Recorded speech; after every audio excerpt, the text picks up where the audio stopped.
Hello and welcome to today's video. So this time we're going to be having a look at some more 1930s, early 1940s British paperbacks.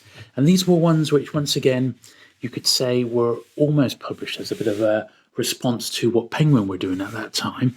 And I was able to pick quite a few up to add to my collection from that recent paperback haul. So just recently I did all the Hutchinson paperbacks, and there was quite a few of those. This time we're looking at Jackdaw, Touchan Books. I've got a couple of odd Albatross books. There's a Muthen Service Edition, an odd Foursquare, Chevron Books, and then my run of Guild books. Now, there were some in that collection. I've basically pulled what I had in my own collection. I've added it together, and I thought we'll go through, we'll sort them out. There may be a few doubles in there as well. I'll give them a clean as we go along, and I can actually get to see exactly what I've got. So that will be the subject of today's video. So sit back, relax, and let's get to it.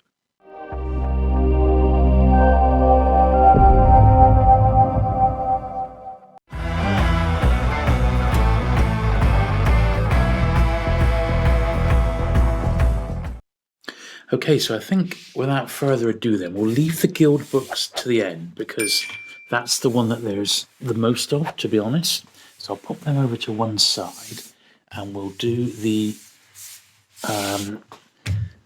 Jackdaws and Toucans first, and then we'll do the Chevron books. So let's just turn this little pile upside down. Let's have a look. So these are Toucans. Now, these Toucans were actually part of the Hutchinson group, and they're very, very similar format, as you'll see, to the ones that we've already done. So that's the Toucans. Then we've got Jackdaw books, so we'll get them to one side. We'll do them next. Then I've got a few odd Albatrosses. So let's get these few Toucans done first. So what I'm going to do, I've only got a handful of these, is go through and get them all cleaned up. Okay, so this is a typical Toucan. I suppose we ought to get them in number order, really. So number 3, number 18, 62, 43, and number 9. Number 9. Now, as I recall, I seem to remember, and I think these were actually printed in Plymouth, as I recall. At least some of them were. Well, this one wasn't. This was printed in Tiptree. So this is quite typical of a Toucan. And as you can see, the similarity between these and the Hutchinson books is quite similar, the same sort of format. And these were all sort of released as a bit of a response, more than anything, to the Penguin books, which were selling fantastically well. So these early ones, this was part of the first 8 that were released in February 1937. And there they are. There's the list of the first 8 on the back. Now, looking at this copy, it does appear as if it's actually completely come away. So that's not the end of the world, because we can always sort of re-glue that one. But just check, and this is just how they are, these sort of books from this age. The Toucan list didn't really have many great authors in it, at least not from what I can see. Certainly authors that aren't particularly well remembered today. So, and I can't imagine there's many people collecting them. The ones that I've got, I'd come across 1 or 2 out in the wilds, and as I said, in that big paperback collection I bought recently, there was 2 or 3 more. So I thought something that I've been meaning to do is pull these sorts of Penguin imitators, shall we say, together and do a video on them. And that's what this one is, really. Although there can't be many people collecting them, they don't go for like big money or anything like that. I mean, if you come across a Toucan out in the wild, chances are it'll be just a couple of pound, if that, maybe even less. The thing is, because the subjects are a little bit unusual, it's not going to be like a well-known author, not an Agatha Christie or something jumping out at you. It may well be that the books just don't get saved at all, and they just get put in the bin, which would be a shame, but it is what it is. Well, there's that one. That's okay. That's all right. Number 3. Let's have a look at number 9 here. Goldenrod. One thing that to research this before I filmed this video, I did go on to the Paperback Revolution blog site, and I didn't pick up the chap's name, but he's done some fantastic research into books that were printed sort of from the early 1930s up to and just post the Second World War, a particularly difficult period and notoriously hard to track those books down because they're quite well, a lot of them are 70, 80 years old, and certain crime ones are a lot of money. His research on services editions, of which we got quite a few to go through today, is phenomenal, so that can only be commended. So I will put a link to Paperback Revolution below, and I do suggest you check it out. That one's absolutely fine, number 9. There's nothing wrong with that one. So the initial colours were quite a variety, and then I believe later on they did eventually do green ones for crime. Number 18 now, The Formula. It's again listed in the first sort of 20 on the back. So as I said, they started in February 1937, but up to number 20 by June 1937. Then they sort of were published sporadically during the war, and then they sort of petered out. During the war, number 62, I believe, is the very last one, which I do have. I see I've got a number 62, so maybe that's the very last one that got published. Although mine don't have it, the early ones did come in dust wrappers. And once again, on the Paperback Revolution website, he does mention that the distinctive sort of Touchan logo they possibly pinched from the Guinness advertising, which they'd started using the Toucan a couple of years prior to that. Now this one, although it's got a bit of a loose spine, I'm not going to bother re-gluing that. I think that's, it is what it is really. They can't do a lot with some of these books. So number 43 here, and by printing them in the yellow here, they didn't need to highlight the beak.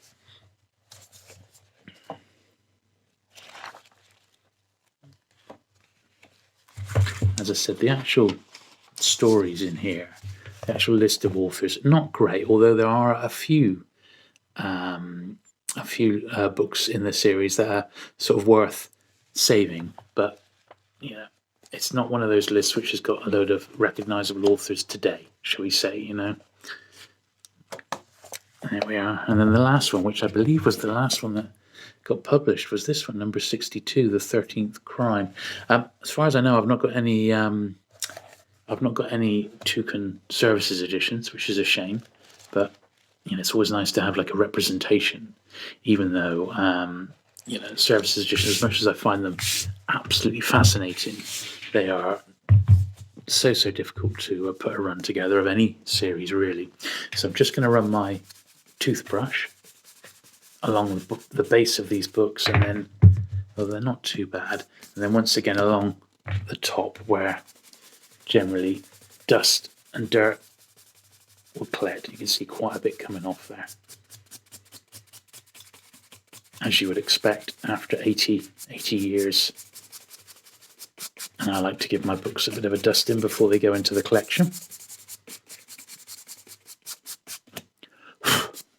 And there are some other books sort of from this period that I've not covered yet in my videos. The Muth and Sixpennies, of which I think there's about a dozen, and I've got about half of those. I am sort of trying to get those because they're very, very close relatives to the penguins.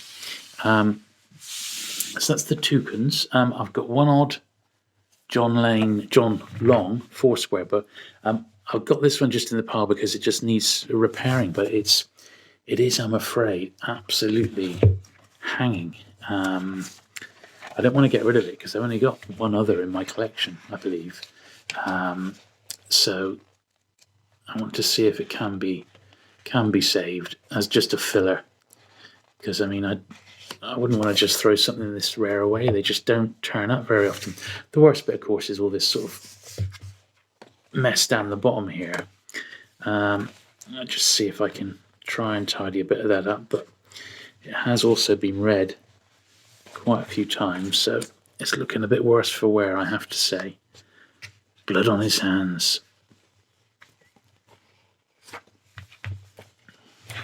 It's a little 50p in the corner here. Let's see if I can get that out without wrecking it. But the book is quite brittle, this copy. But as I said, I've only got one other one. And this is certainly from that sort of very early period. And although they're not worth a lot of money, I believe they are quite scarce, just with the amount that with all my years, decades of collecting, basically about 3 decades of picking up old books, I've only ever come across a couple. So that's probably an indication of how scarce they are. And the ones that are around are probably sat in people's collections, if they bothered to save them at all. Don't know. But can't really do a lot with that. It's pointless trying to sort of glue down this bit of spine, really. I think it will just make it worse. So I'm just going to leave that as is, as a book which handle with care. This one's quite nice. It's just an odd one that was in the collection. I'm definitely keeping it. It's a Muthen Services edition, and it's quite a good title as well. Joseph Conrad's The Secret Agent. It's in great condition. I believe this is probably one that came out post-war, like maybe 1944, 1945. It looks unread. It's in absolutely top shape.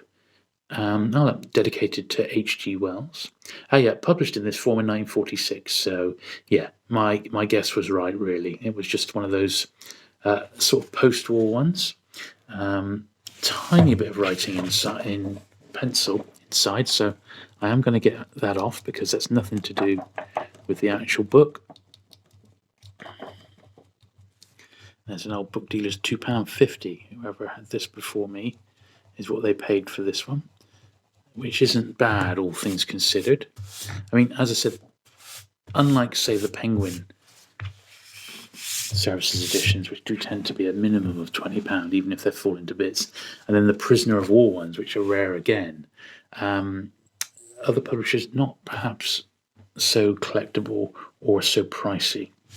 Okay, I've got 3 Albatross books now, so I do like the Albatross series. I don't believe I've got any of these 3. So we've got number 23, 105, and then one of the ones that was part of the re-released series. So this one's got a bit of muck-up. Now this is what Alan Lane based the Penguin books on. These were the direct ancestors of the Penguin books, the different colours, the format, the size. This is what it was, and these are 1934, this one here. This is what convinced Alan Lane to start his own sort of paperback imprint. Published on the continent, but many were imported. People bringing them back off holiday, things like that. I'd imagine Alan Lane bought a huge load back and said, right, let's do our own sort of version of this. And that's exactly what he did at the Bodley Head. So I've got about maybe 50 Albatross books. I've got all the series represented. What I would dearly love is the red Agatha Christie's. I think I'd like those because I've got so many Agatha Christie books in their first paperback form, but the Albatross ones were probably the first time that the books ever had. They're like the paperback first editions in effect, so it would be nice to have a few more of those. That tiny little bit on the spine there is probably going to fall off, so I think it's worth just popping a tiny bit of glue on to see if I can stop that getting in any worse. I'm just going to use the edge of my miniature screwdriver here and see if we can sort that out. This is 2-layered.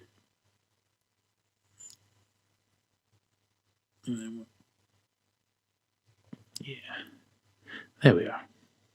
So that'll go off in the next sort of day, but let's save that one from getting any worse, which is the whole point of this. I don't really do book repair. I just trying to preserve the books from getting any worse.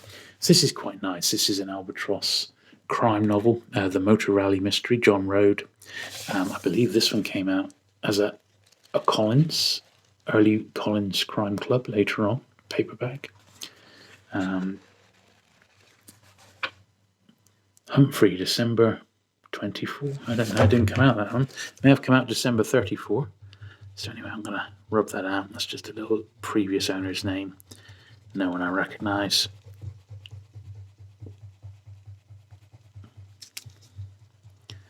And John Rode is an author who I've heard good things about, but I've never tried. So maybe I will give him a try.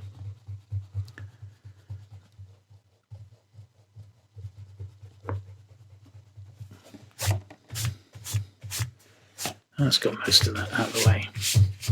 Apart from that, it wasn't too bad a copy, all things considered. Once again, similar to the last one, it's got a little bit of wear along the top edge there, which is a bit of a shame. I'm not sure whether to put a little bit of glue in there as well. Yeah, I think I might as well, see how we get on. Just a tiny bit, just to stop that sort of fraying any worse than what it already is. So I'm not putting a lot on here, just a little smear, as it were. Just enough to hopefully stop it getting any worse here. Else it's just going to come off, isn't it,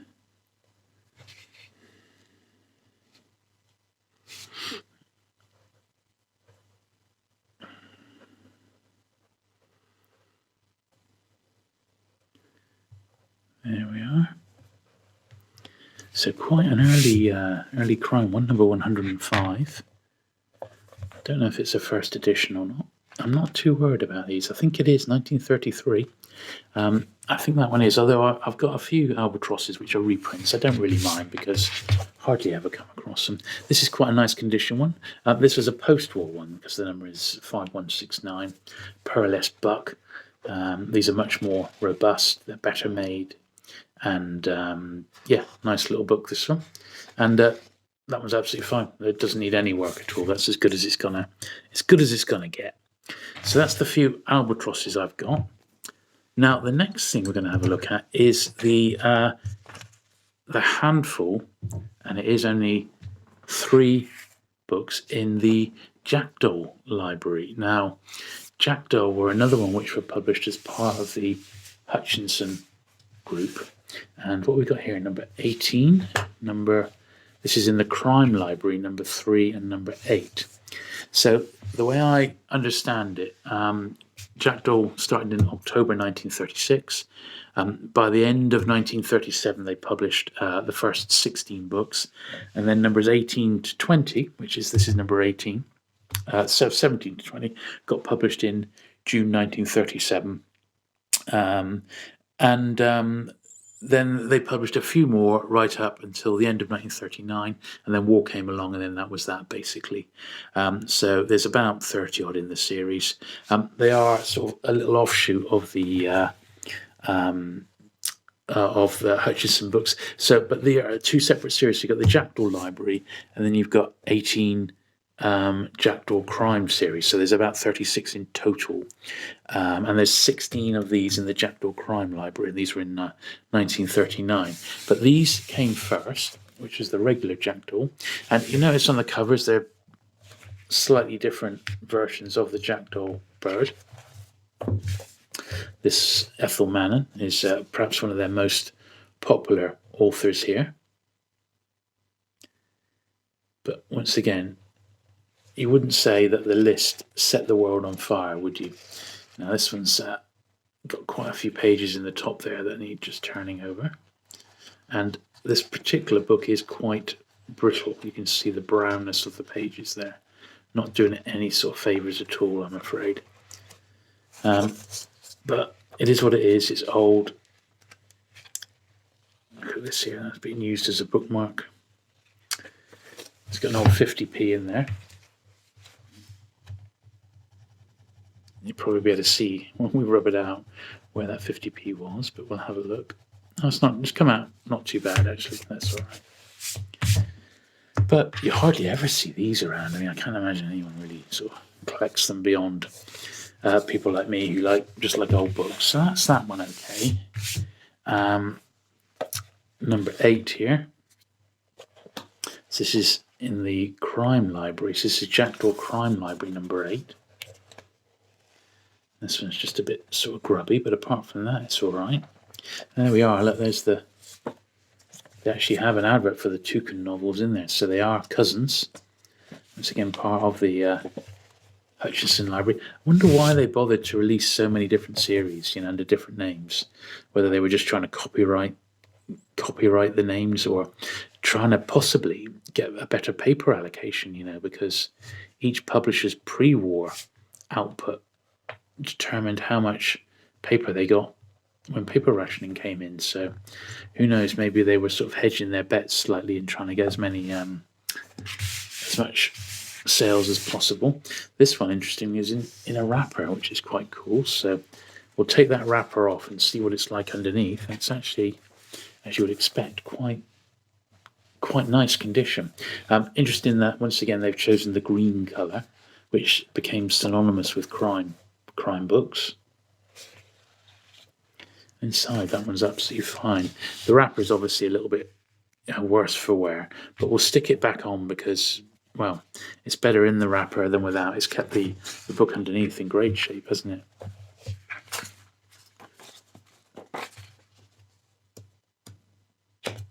But certainly I've never come across that many Jackdaw books, just these odd few.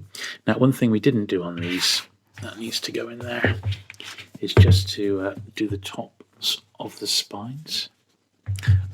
Not of the spines, but of the top edges here. And as you can see, these are actually pretty dirty. So let's give these a bit of a dusting.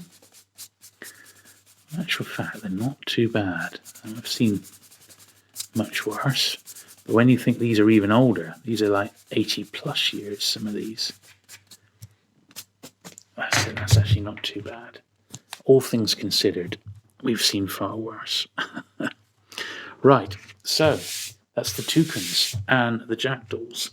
The next thing we've got is Chevron Books. Now, I don't know a lot about Chevron because they're one of those weird publishers who I picked up when I first started seeing a few because they were so similar to the Penguins. So let's have a look. So I don't know if they're even... Yes, some of these have got numbers on. So that actually... New Chevron series, number 35. 105. They all say New Chevron. 28. 32. Number is that? It's covered with the dust wrapper. 35. So have I got double? I have. 2 copies of Carnival. 106. 3 Men in a Boat, number 28. Not sure which this one is because it's the number's gone and it's a real thin one, so I'd say that's a later one. And then this is number 79. So what's this one here? It says Chevron, but it's a different format. Number 13, so it's an earlier one. There we are. So let's have a look through these, and these look a real mixture. Now this one I've had this for years, and I've just sort of realised it's got some weird sort of plastic wrap around it. I've never seen anything like it, really. Is it printed underneath? I don't understand. It's like it's got like a dust wrapper, which I'm carefully peeling back.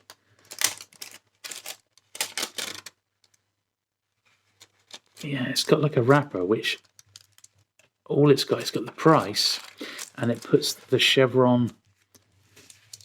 So it puts that 6p on, and then these chevrons along the front there.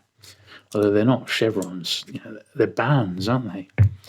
How unusual. So this is number 13, and at the first 18 there are on the back there, launched with Grand Hotel, Vicky Ball. Not many more there jumping out at me.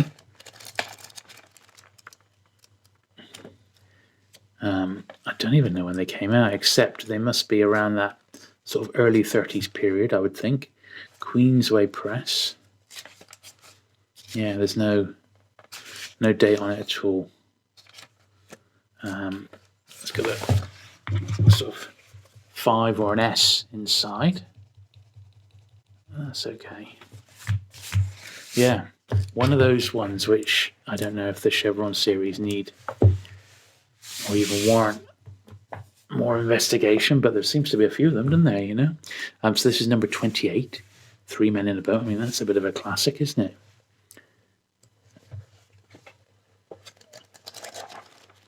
It's again quite a brittle old copy, this one.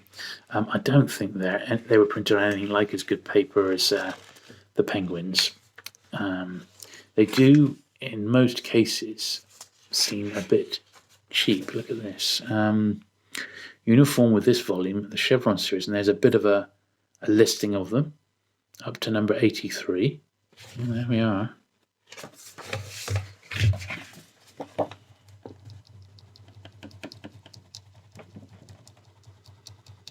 So it's got a previous owner's name inside. And a little 60p or something. Yeah, I've been meaning to get these early paperbacks out for months now, and certainly getting that big collection recently has spurred me on to do it. Okay.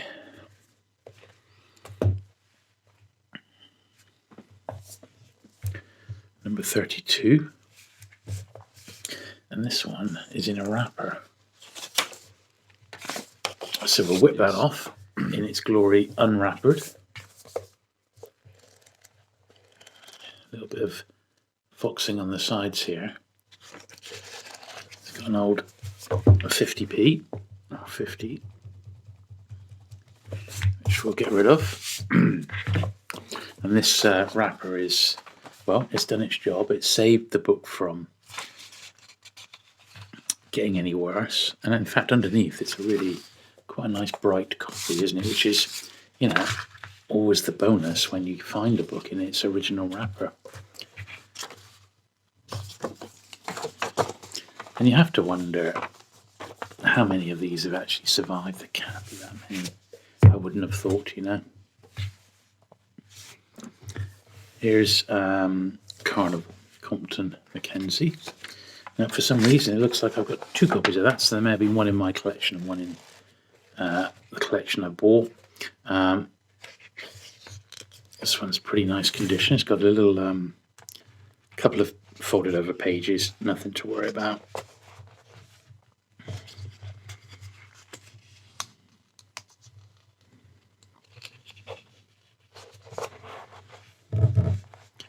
Soon sort those out.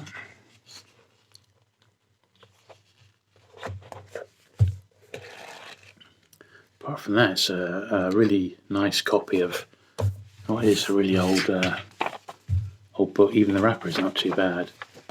So can't complain at that one. That's pretty nice, isn't it, that?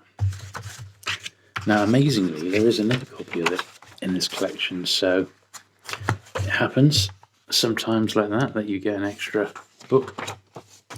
You end up doubling up. There we are.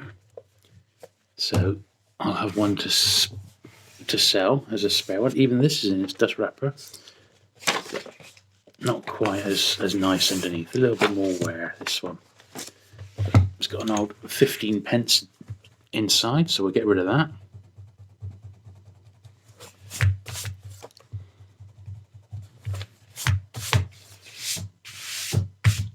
There we are.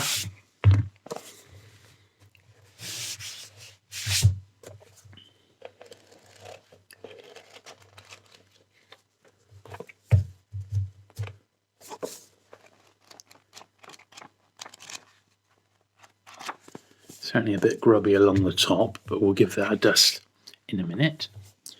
Here's number 79, Typhoon, another one by Joseph Conrad. This looks in great shape. This looks probably unread, this one. Let's whip that dust wrapper off. Yes, so nice condition. I mean, I can't imagine that's been read. It looks so nice. It's a little bit of there's £2 in there, so someone paid £2 for this one that would have been in a second-hand shop, I reckon. And a little 516 by the look of it. Yeah, actual feel of the paper is really pulpy. It's not very nice, you know. They're not high quality books. They're quite, ugh. It's the only way I can describe them. They're a bit, ugh.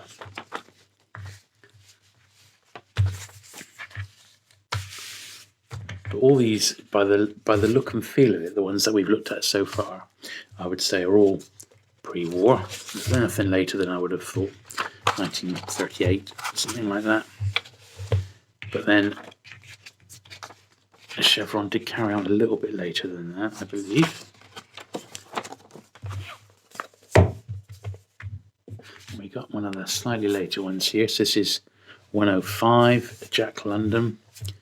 No dust wrapper on this one, but they may have been dropped by that point due to paper rationing.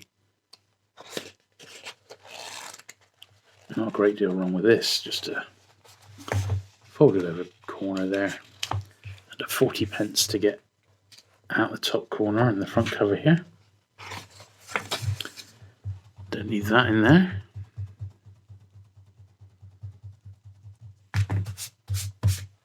Lovely.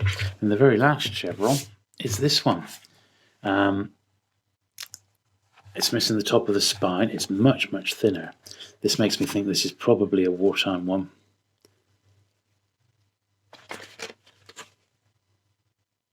In quite a sorry old state, I'm afraid to say.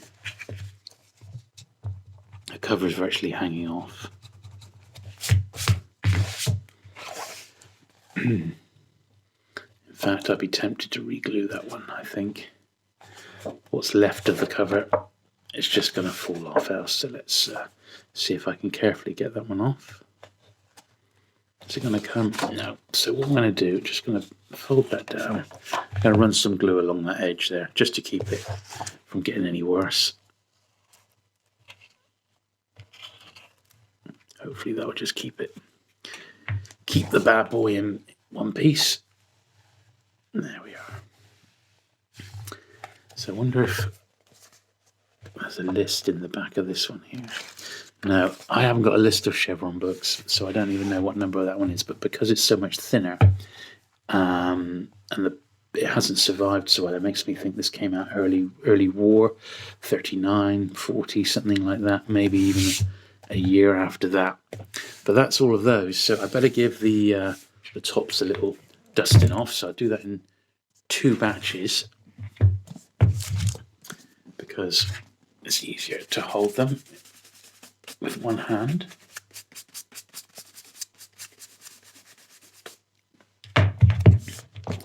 So yeah, don't know a lot about Chevron books, I'm afraid to say. You've seen as much as I have.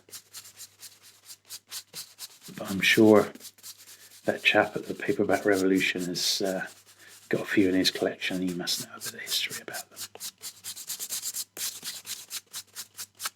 Loads of dust and dirt coming off there, loads of it. So that's those. Let's do the other 4.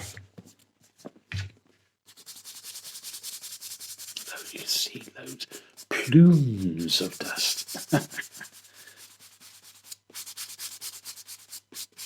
Wow. Don't want to breathe any of this in. Look at this, oh dear. It actually looks dirty, doesn't it?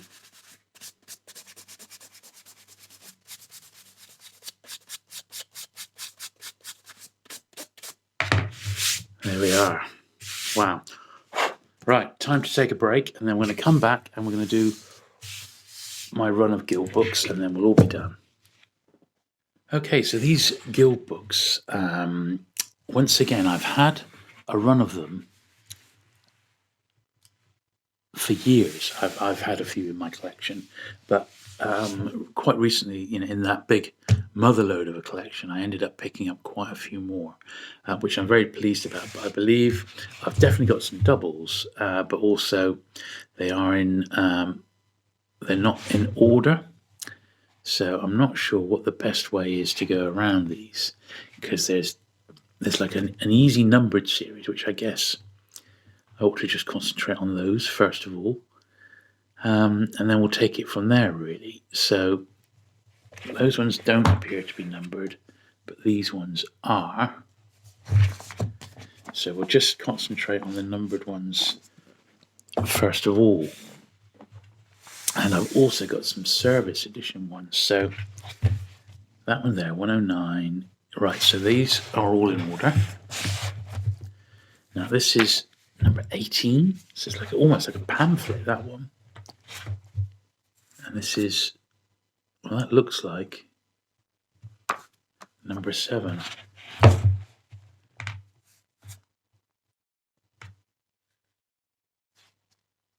Number 8. Oh, there you go. 7, 8, 10. 14. 17. We know that little thin one is number 18. But see, oh, that's 117. So 117. Okay, we're getting there. 117. 106. So that actually slips in there. 109. So that's actually a double.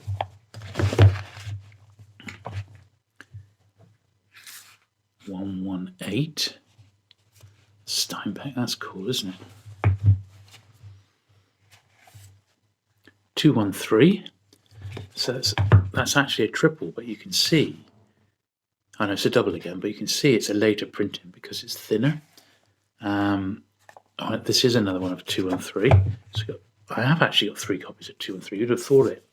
And I set Hemingway now, 203. That's cool, isn't it? I like Hemingway. 201. I wonder if these are like post-war. They look like it, they feel like it. 204, these sort of later green ones here. 215. 213, again, I can't believe I've got 4 copies of one book. That is just ridiculous. And then a couple of services editions, which we'll put at the end. So a Robert Gibbons and Thurber. So I'll put them at the end. In fact, I'll put them completely separate.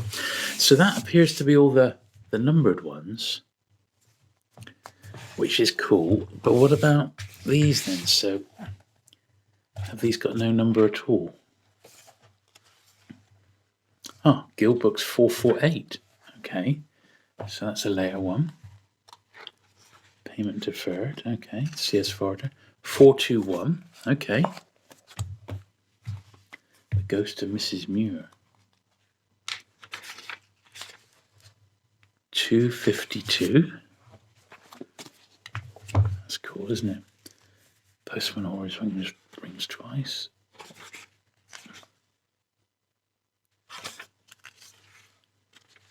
233.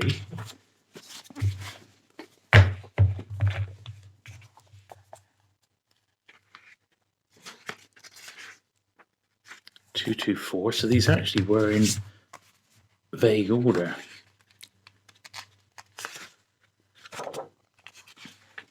.251. Is that 253? Payment deferred. 41.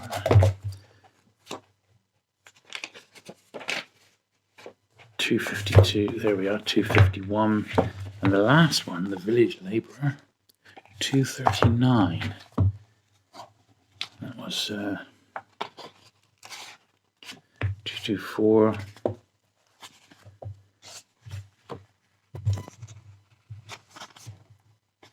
233.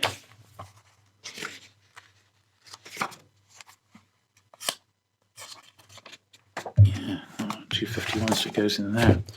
Well, certainly don't enjoy the fact that the numbers are inside the covers, but there they all are, with a couple of services editions to boot. So what we'll do then, I'll split these into a couple of piles and we'll quickly nip through these, because this once again is turning into a bit of a long cleaning video. So we'll whip through these at a quick pace just to have one last look. So number 7 here. Just rub out any sort of writing inside. Said the Guild publisher was an amalgamation of publishers, not Hutchinson, but other publishers in the UK, who looked at Penguin with sort of envious eyes and were a bit worried about them taking loads of market share. So they sort of clubbed together and started releasing their own paperbacks, but they didn't do too well, to be honest. And the paperbacks didn't exactly set the publishing world on fire. And they sort of found their voice and their calling when they started publishing books for the forces, of which I believe they did, well, at least 200, but possibly even more than that. Amazingly, I've only got a couple in my collection, but they certainly do turn up, I think. And that was where they really sort of shone. And I guess they remained that way until the publishers broke out on their own post-war and did that. Now that's interesting. Look, this one's got a file. It looks like it's a file copy of some sort, which is quite nice.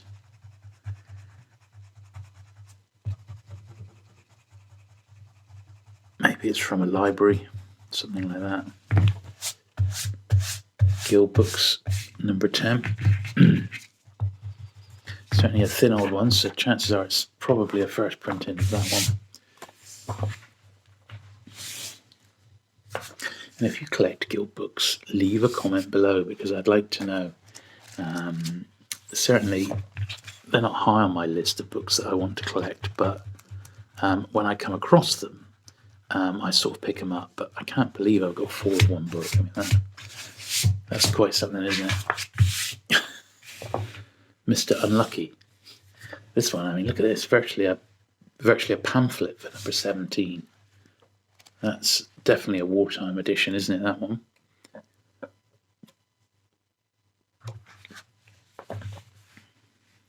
Can't be many of them have survived. And this one actually is a pamphlet. There's no spine to it at all.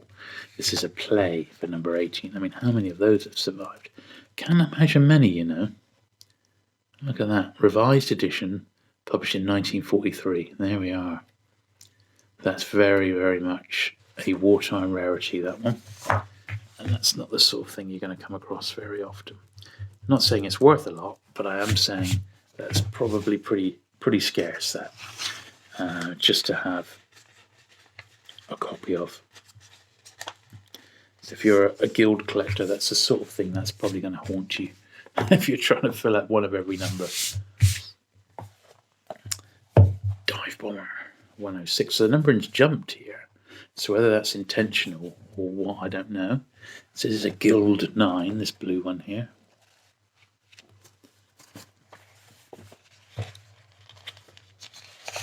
Almost reminds me of a pelican, you know, with their light blue.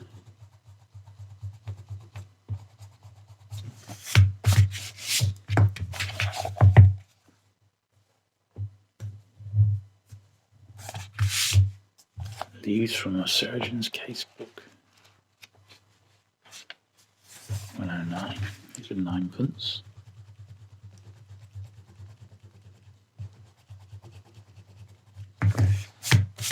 I'd be fascinated to know if anyone is trying to put a run of these together, apart from the Paperback Revolution chap. Hopefully he'll pipe in. I'll try and see if I can leave a comment on his blog to say, look, I've been mentioning him on my videos, because, you know, the site's just phenomenal for information. I just didn't pick up what his name was, but he's doing a sterling job. That's a real dog, that one, so I'm just going to leave that exactly as it is. In fact, that's actually a double, so I'll be quite happy to pull that one out of my collection as a spare, because I've already got a nice one of it. Here we are. Another very thin one.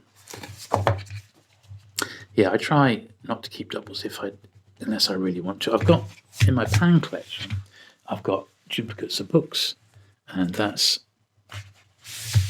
because generally speaking they've got different jackets, and I do like the variants. This is nice, isn't it? Have a nice John Steinbeck, very early. I like John Steinbeck, one of my favourite authors. It's amazing. I went to the Steinbeck Museum a couple of years back, and there was loads of books. They had a load of old books on there from all around the world, but I sort of had a little smile to myself knowing that I had another file one. Quite a few copies that they didn't have there. It's interesting, this has got another sort of file copy, it says here. This has maybe come direct from the publishers by the look of it. And it's interesting that it's in the same sort of lime green that the cover is in. It's quite interesting. Hemingway, do you like Hemingway? This was his, Fiesta was his look at the world of bullfighting, of which he was both fascinated by and repulsed at the same time.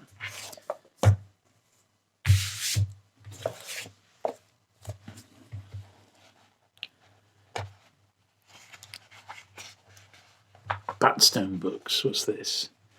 That's a modern thing, so we can get a shot of that. We don't like modern things in our books. I like period adverts, they're nice. Period inserts, they're always good fun. Some of them are brilliant.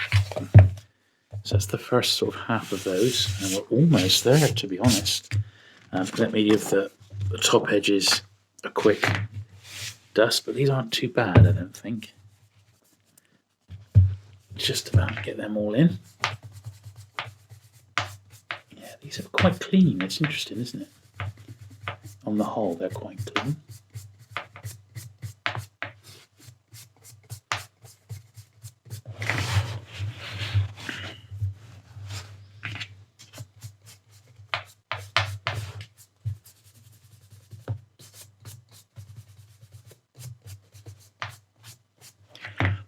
There we are.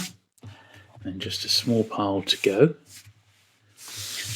We'll do the 2 services editions now, I think. I've had these for years. Sweet Thames Run Softly. Robert Gibbons, who was used to do a lot of wood carvings. In fact, there's an example there right in front. They're really nice. These are slightly wider format, almost like a digest. And as I said, they did a couple of hundred at minimum services editions.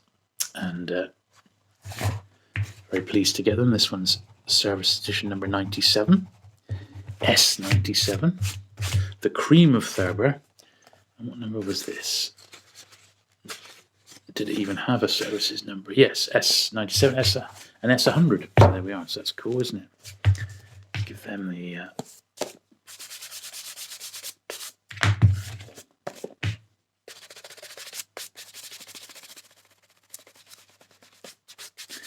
they were a little bit dusty and dirty. Right, just a few more to do now. Just a handful. So would you believe it? Sorting out my penguins, and I came across a few more services editions. So I did actually have a double of Sweet Thames Run Softly, but then there was also the Confidential Agent, Graham Greene, Brother to the Ox,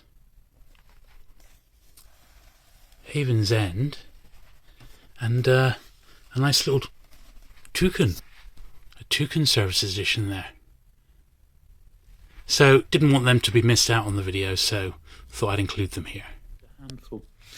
And then we'll all be done for today. So we'll carry on with those slightly more robust green ones. Adventures in Arabia here. That one's absolutely fine, nothing wrong with that at all. Let's pop them out of the way.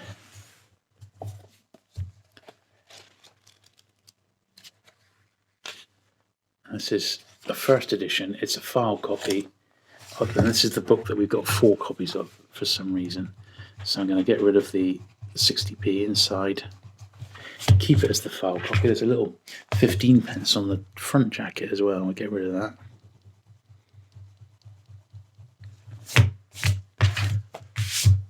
So since we've got so many copies, and that's the really, really nice file one, that's the one I'm going to keep. And these other ones here are surplus to requirements.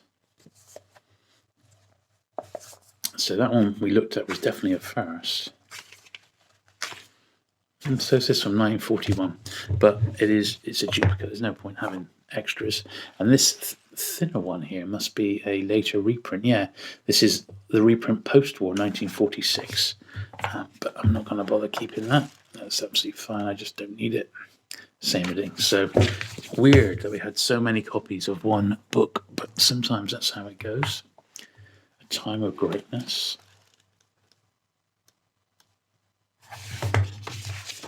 Quite a nice copy of this one as well. Also got a mark on the front cover. How dare they? And the last one of these, this is a wartime one, you can tell by the first published 1944 and reprinted 44 and 45. Not such nice quality paper, that one.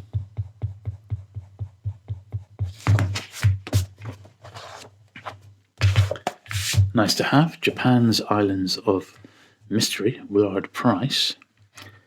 And that just leaves a very small pile over here to do the last little batch. And then we're done. I've had this one for years on the art of writing, Quiller Couch. Absolutely fine, that one. This is a biography of Arthur Conan Doyle. Once again, I've had this one for many years. Sort of a later one. It's got a 3 on the front there. Might as well get a shot of that. The spine, unfortunately, that bit's come off, so I'm just going to pop a little bit of glue in there because I'll try and keep it in one piece if I can.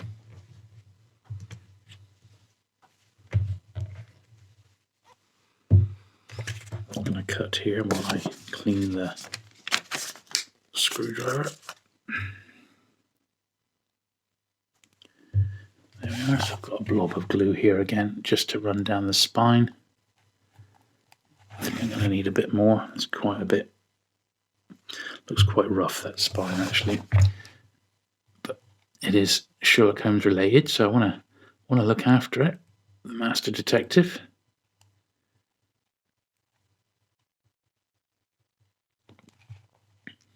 There we are. I should stop it getting any worse at least. Yeah, that'll be set in a day or so, and let's save that one from any more damage. This is nice, isn't it? Very tiny little thin copy of The Postman Always Rings Twice.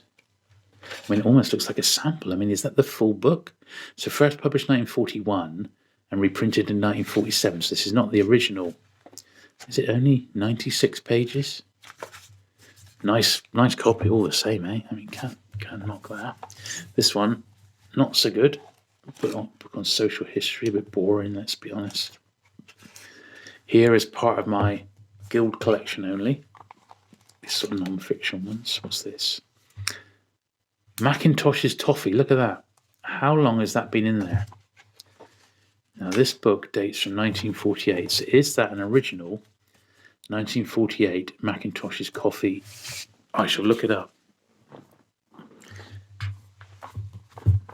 Shame it's not a chocolate wrapper because those are highly sought after. The Ghost of Mrs. Muir. R.A. Dick.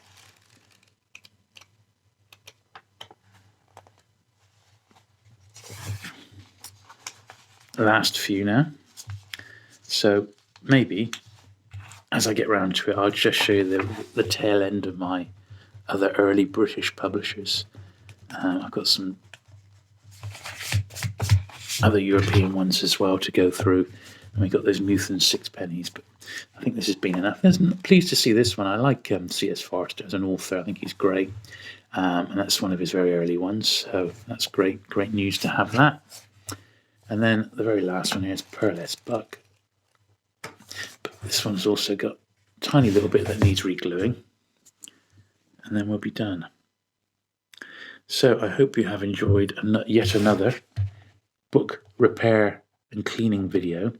They do seem to be quite common at the moment, and it's only because I got that massive collection recently, a couple of months back, and these are the sort of the tail end series books that I've got to go to, or go through rather, and I have sort of expanded on that by adding my own books to it as well, which has sort of muddied the waters a little bit and made it a slightly longer job than perhaps it needed to be. But I think it was worth doing at the same time, to be honest. So that's that one done. I'm just going to do the tops on these and then we're done. So that may be it for cleaning videos for a little while, as I get through some of my normal day-to-day stuff.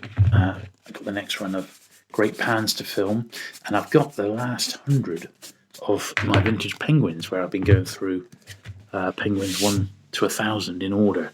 I've got number 901 to 1,000 to come up, so that's quite a nice little mini milestone.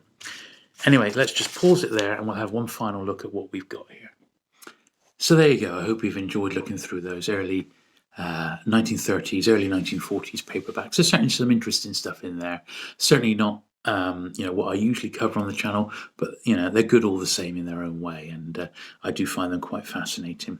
If you have enjoyed today's video, don't forget to give it a thumbs up. Do please consider subscribing for regular vintage paperback coverage, and I shall look forward to seeing you again very soon in another video. Bye.